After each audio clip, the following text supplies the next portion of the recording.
Një aksion i gjerë nga sektori për luftimin e krimit të organizuar i MPB-s ka rezultuar me arrestimin e 11 personave në Shkup. Aksioni është zhvilluar pas urdhrave të siguruar nga Gjykata Themelore Penale e Shkupit, ku të dyshuarit akuzohen për vepra penale fajde dhe pastrim parash dhe të ardhurat të tjera nga veprat penale. Kundër 8 personave të arrestuar, ekziston dyshim se si ndihmës kanë kryer të 2 veprat penale, ndërsa për personat me inicialet MK 73, PK 41 dhe GS 46 dyshohen për pastrim parash dhe të ardhurat të tjera nga vepra penale.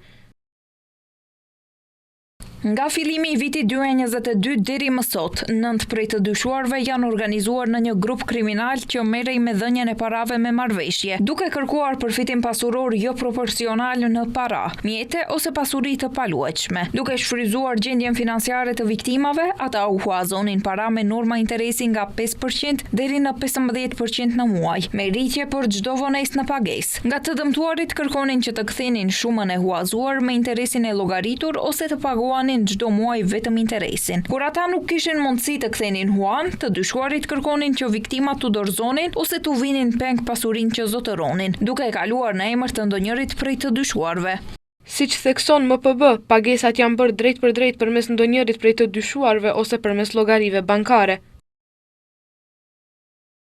Mjetet financiare që të dëmtuarit i kishin kthyer në shumë të pabarabartë janë depozituar në llogaritë bankare të dyshuarve ose në kasaforta. Më pas, përfitimet e tyre të pajustifikuara pasurore janë futur në mënyra të ndryshme në qarkullimin financiar ligjor.